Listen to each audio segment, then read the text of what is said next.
Hi church, hope you've had a great start to the week. I want to read tonight from Revelation chapter 6. This is the scene where John has seen a vision of heaven and there's a scroll. The scroll here is representing the revelation of God. No one in heaven or earth was able to open the scroll. And then it was given to the Lamb, being Jesus. The Lamb, it describes as though it's alive, but it had been slain. Jesus is alive and he can open up the revelation of God for us. And it says in chapter 6, verse 1, I watched as the Lamb broke open the first of the 7 seals on the scroll.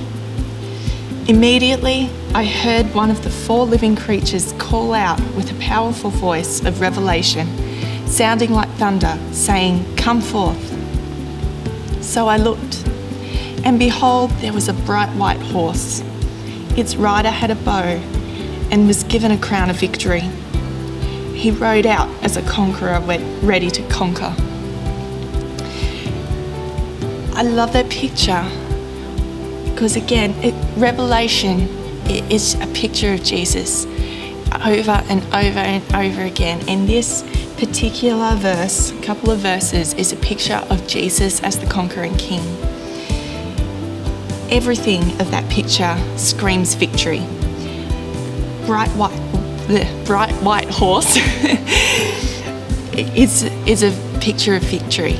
You know, kings rode the bright white horses. The bow, he carried a bow. Our conquering king conquers us, but he doesn't do it by force. He has a bow that sends truth into our hearts, that sends love into our hearts. He conquers us in his gentleness, his love, his mercy. And he is given the crown of victory. It says he rode out as a conqueror ready to conquer. Yeah, Jesus was already the conqueror before he conquered. He was the king of the universe right from the beginning of time, before the beginning of time. If you go back earlier in the Bible, in Isaiah chapter 6, it talks about Isaiah's vision of the king.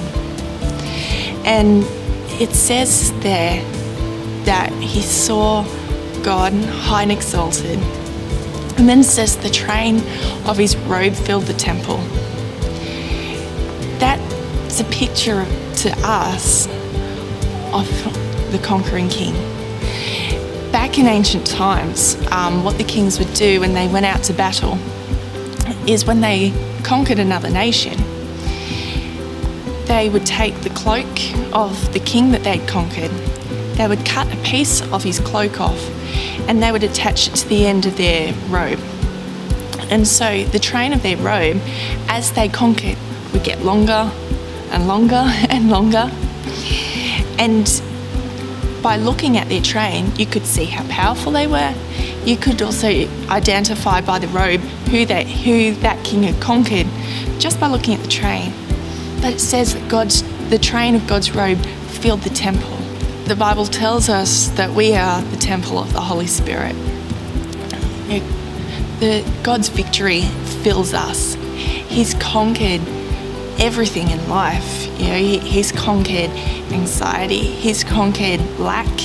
He's conquered anything that worries us, anything that concerns us. He's conquered everything. He's conquered death. He's the King of life. So when he fills us, his victory fills us. The train of his robe fills us because he is the conquering king. So I just wanted to bring that thought and encourage you to meditate on that. What does it mean for us that our Jesus is the conquering king? We have a relationship with this conquering king, and he says that we are more than conquerors in him because he fills us. It's a powerful thought. It's an amazing thought.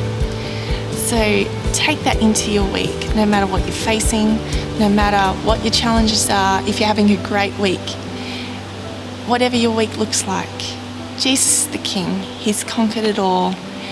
You are more than a conqueror. You are so loved. We'll see you soon. Have a great week.